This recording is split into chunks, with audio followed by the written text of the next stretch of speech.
stretch my hands to you. No other help I know.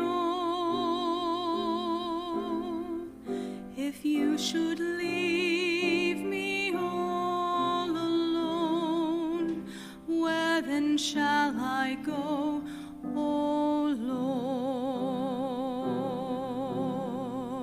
I give my soul to you. I seek your care and love. No other blessings do I need but those from you above. Lord, I ask you, give me faith and help me understand. And Lord, when I this life shall leave, just hold me in your hand. Lord, I stretch my hands to you. No other help I know. If you should leave me all alone, where then shall I go, O Lord? I stretch my hands to you.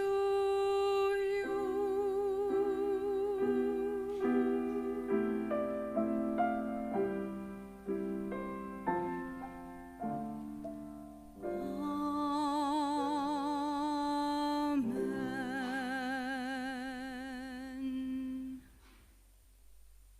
So anyone here know who Ronald Wayne is? I'll give you a hint. He actually started a venture with two other guys, both of whom their name was Steve. It was a Steve Jobs and a Steve Wozniak. Oh, wait, I see some eyes, yes.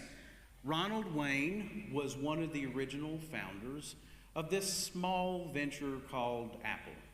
In fact, he helped design the logo, and he actually had a 10% share, with each of the Steves having 45% each, in the company of Apple. But as they were getting started, he was actually rather nervous, and so he knew that he very well, if the venture failed, could be liable for part of the $15,000 loan that they had taken out for the company. So he sold his stake in the company for $800. Okay? Now, I don't know if you know this, but Apple succeeded. In fact, I realize I've got one there. And if he had held on to his 10% stake, it would be worth somewhere north of $200 billion today. Now, does he have any regrets? Believe it or not, when you ask him, he says no. James Thompson of Smart Company asked him, and he said, no, I made my decision on the information I had at the time, and I've got my health, my family, my integrity, and that's the best fortune you could ask for. Are you buying that? I mean, $200 billion and no regrets? I don't know. I think that every one of us has something that we regret. Something that when we look back on, whether it's something we did or did not do, that brings us sadness. And I encourage you, as a practice, and we'll do something with this at the end of the sermon, write down on a piece of paper a regret that you have. And hold on to that for now. It doesn't have to be spelled out. It could even be just a symbol. This is for your eyes and your eyes alone to see. But Jesus tells us the story of a man that I believe found himself in deep regret. During his life, he clothed himself with purple and fine linen and feasted luxuriously every day. He dies, is buried, and he finds himself being tormented. What do you think? Do you think he has some regrets? I believe so. And Jesus implies that he does, but his regrets actually have nothing to do with poor business decisions or missed opportunities to make money. Instead, his regrets go in a different direction, one that actually mirrors some trends that we see today. There's a lady by the name of Bronnie Ware. She was a hospice nurse in Australia, and in 2012, she released a book called The Top 5 Regrets of the Dying. And as someone who's working with those that know that their days are drawing to a close, she had a lot of opportunities to hear from their experiences and from their lives, what is it that when they look back they regretted. She said it wasn't about a bucket list of things that they wish that they had gotten accomplished or exciting experiences. Most of them were everyday choices and relationships. I'll share them with you. Number 5, people said, I wish that I had let myself be happier. So it was actually very common. It was until the end that a lot of people didn't realize happiness can be a choice. But they had stayed stuck in old patterns and old habits. The comfort of the familiar prevented them from moving forward, and also the fear of change and how others might perceive them. And they really said, I wish that I had laughed louder and just been sillier to have experienced more joy. Number 4, and this one shouldn't surprise you, said, I wish I had stayed in touch with my friends. People feel so badly, they got so caught up in their own lives and in their own busyness that they let some of those important friendships slip away. And a lot of times they would not truly realize the benefit of those friendships and those old friends until their dying weeks, and it was not always possible to track them down. Number 3, it said, I wished I'd had the courage to express my feelings. In part, wondering what other people might think and how they might feel. And not all of those feelings would be negative, but just holding back for fear. Number 2, and this is one that she said, every single male patient, without exception, had this regret. Every single one of them. I wish I hadn't worked so hard. I'll just leave it right there. Number 1, the number 1 regret, I wish I'd had the courage to live a life true to myself, not the life others expected of me. Ware writes, she said, this was the most common regret of all. When people realize their life is almost over and they look back on it clearly, it is easy to see how many dreams have gone unfulfilled. Most people have not honored even half of their dreams and had to die knowing that it was due to choices they had made or did not make. Any of these regrets ring true to you? Perhaps there are even some that we've written down on our pieces of paper. What would we regret if today were our last day on earth? Would it be something that was a big thing, or would it be kind of the accumulation of some seemingly small everyday choices that we made with relationships?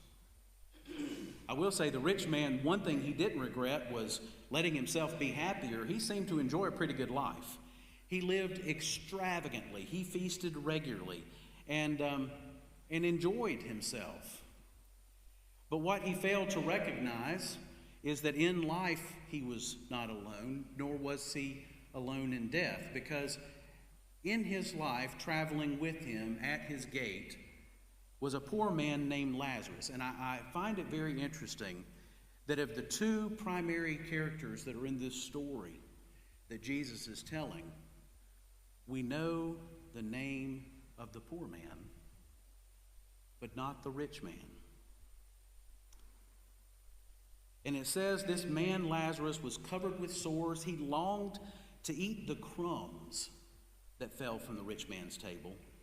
Instead, the dogs would come and lick his sores. He is a poor, visibly sick, homeless man that contrasts greatly with the rich man who lives lavishly right there. And Jesus said that this poor man died and was carried away by the angels to Abraham's side, and the rich man died and was buried. And then it continues. We begin to sense this rich man's deep regrets. And I think that some of his regrets, not that he listed them, is number one, that he wished that he had cared for the people around him. This poor man was there lying at his gate, covered with sores, and every day he had to go around him or step over him or at least turn a blind eye to him. And every single day he missed an opportunity to help Lazarus could have just given him leftovers from his table. I mean, if you're eating half as well as we do today, do we not have food at the end of the day that often finds its way either into a compost bin or into the trash can? Regret number two is I know that he wished that he had listened to Moses and the prophets more than just hearing the words, but that they had made a difference in how he lived. Because he had heard what the prophets said. We think that it's just Jesus. But Jesus was building off of what they said in the Old Testament. Moses in Leviticus told the people, "You shall love your neighbor as yourself." And then in Deuteronomy 15 it says, "If there is among you anyone in need, a member of your community in any of your towns within the land that the Lord your God is giving you, do not be hard-hearted or tight-fisted towards your needy neighbor." He didn't listen to the prophet Isaiah, who commanded, "Share your bread with the hungry, bring the homeless and the poor into your house." He didn't listen to Ezekiel, who said, "It was the guilt of your sister Sodom. She and her daughters had pride, excess of food, and prosperous ease, but did not aid the poor and the needy." The prophets, the law goes on and on about the call and the responsibility for those who have fallen to the wayside. And now the rich man feels this regret of having not responded to this word and says, "Abraham, I beg you, send Lazarus to my father's house. I have 5 brothers, warn them." I find it interesting that he cares about his brothers, and yet he's looking at Lazarus still as somebody that can serve his wishes. Go send Lazarus to do my bidding. He has yet to see his neighbor as one worthy of his love. Abraham replies, "They have Moses and the prophets. They need to listen to them." You're right, the rich man would acknowledge, but I know that I didn't listen, and I'm concerned that they won't listen. And so I think that in the midst of this, there was actually a third and final regret. I think that he wished that he had the courage to live a life that was true to himself, true to his belief, not the life that others expected of him. You know, those with status in society, those who are rich, there are expectations of how you will dress and how you will eat and the home you will live in and the surroundings. I mean, everything were expectations, but his faith, God was expecting something that was different. God was calling the people of Israel to be a people set apart. And yet his brothers saw him in his life, and they knew what God called him to do, and they saw the contradiction. Every day they saw him ignore Lazarus. They saw him listen to the prophets. He might have even been a regular, everyday go to Sabbath kind of guy.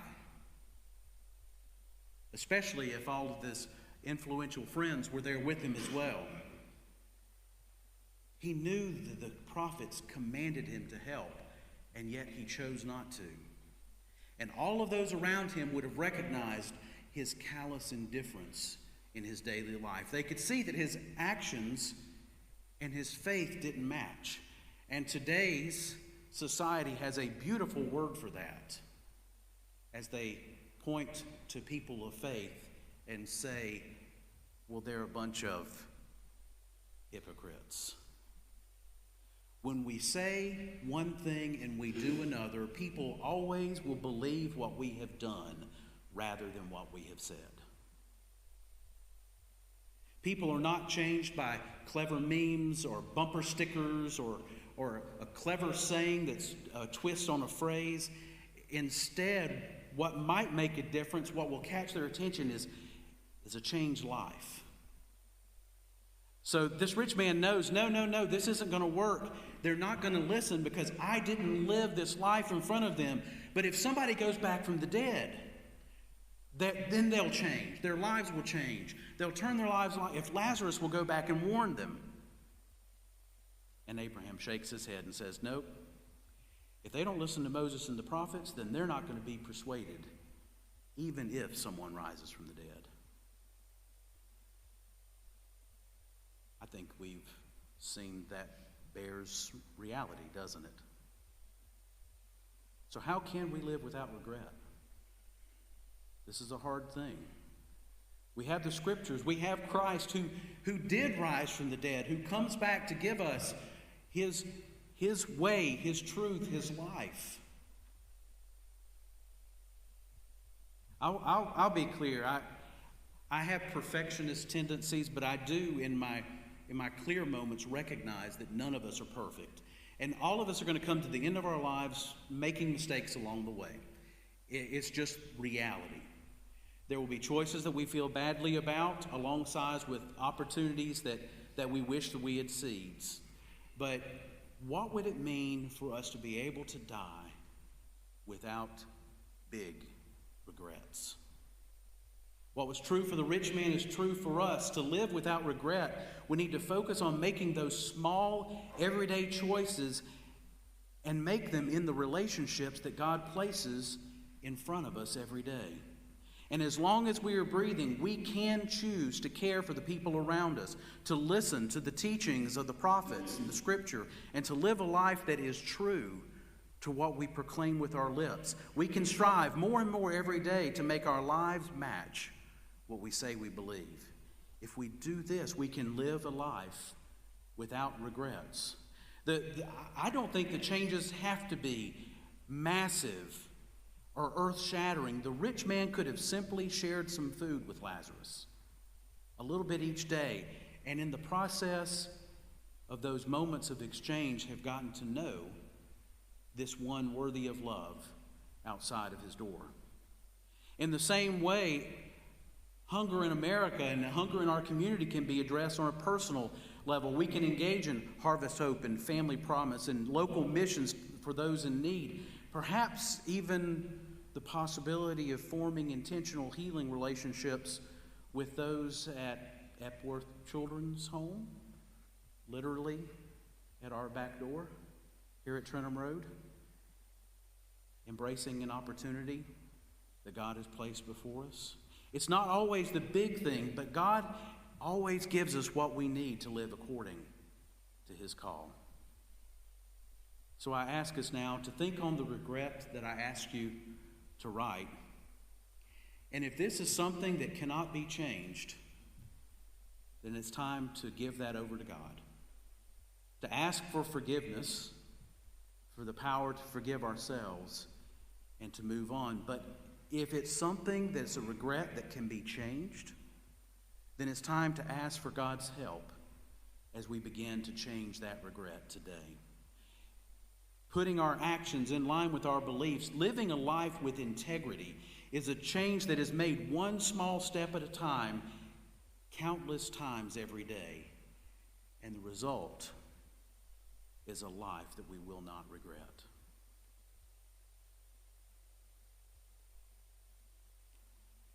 Now, I notice I took a long pause there. That's because I'm going to be asking you to do something that the TV audience is not necessarily, and those on Facebook can participate as well. I'm going to give you some suggestions about next steps. You ready? Okay. If what you wrote down is a regret that is not changeable, we need to give it to God. We're getting ready to sing a hymn, and my encouragement is you can do something as simply as in prayer, tear it where you sit. If you're at home, you can tear it and discard it. Put it out of your sight. If you are here and you would like to, you can remain where you are, or as we sing, you can come and leave it up here at the chancel rail. Leave it to God. Leave it in God's hands. If it is something that you can change with God's help, then I encourage you during this hymn to offer that to God and say, God, come alongside me and show me what I can do today and tomorrow. And again, the chancel rail is open for us to come and to pray and to invite God to guide us in the way. The opportunity is available as we stand together to sing, Living for Jesus. It's in the faith we sing.